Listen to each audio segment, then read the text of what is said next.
Local cable channels కి ఇక గడ్డు కాలం ప్రారంభమైందా? యూట్యూబ్ యాజమాన్యం కేబుల్ ఛానల్స్ యాజమాన్యంపై చర్యలకు సిద్ధమయ్యారా అంటే నిజమనే వార్తలు వినిపిస్తున్నాయి. ఇప్పటి వరకు ఎటువంటి ఖర్చు లేకుండా విచ్చలవిడిగా వారికి కావలసిన సినిమాలు, వీడియోస్ను ప్లే చేసిన కేబుల్ ఛానల్స్ ఇక నుంచి ఆచితూచి అడుగులు వేయాల్సిందే. ఇప్పటి వరకు యూట్యూబ్కి సంబంధించిన కనీస ప్రమాణాలు కూడా పాటించకుండా వారికి ఇష్టం వచ్చినట్లుగా వాళ్లు కంటెంట్ను డౌన్లోడ్ చేసుకుని ప్లే చేసుకున్నారు.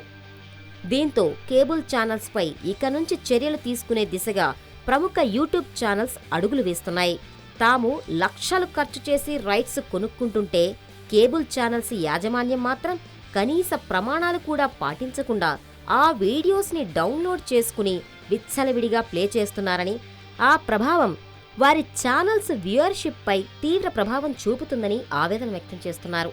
రాను రాను ఈ ధోరణి మితిమీరిపోతుండటంతో దీనికి అడ్డుకట్ట వేసేందుకు అన్ని ప్రముఖ యూట్యూబ్ ఛానల్స్ యాజమాన్యం ఒక్కటై దీనిపై చర్యలకు సిద్ధమవుతున్నట్లు తెలుస్తోంది. ప్రస్తుతం దేశవ్యాప్తంగా డిజిటలైజేషన్ ప్రక్రియ కొనసాగుతుండటంతో వీరికి ఖచ్చిత సమాచారం అందనుంది. దీంతో దేశవ్యాప్తంగా నడుస్తున్న ఈ దందాకు అడ్డుకట్ట వేయాలని బాలీవుడ్, కోలీవుడ్, మాలీవుడ్తో పాటు టాలీవుడ్కు సంబంధించిన సంస్థలు కూడా నడుం బిగించాయి. ఇప్పటికే హైదరాబాద్ సహా కర్ణాటక, తమిళనాడు, కేరళలోని కొన్ని ఛానల్స్కు లీగల్ నోటీసులు జారీ చేశారు.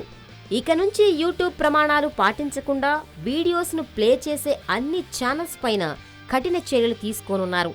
దీంతో కేబుల్ ఛానల్స్ అన్నీ కూడా సందిగ్ధంలో పడ్డాయి.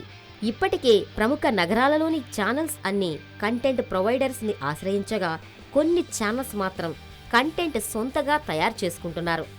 ఇప్పటికే డిజిటలైజేషన్ కారణంగా కేబుల్ ఛానల్స్ సంఖ్య గణనీయంగా పడిపోగా ఈ నిర్ణయంతో వీటి సంఖ్య మరింత తగ్గే అవకాశం కనిపిస్తుంది.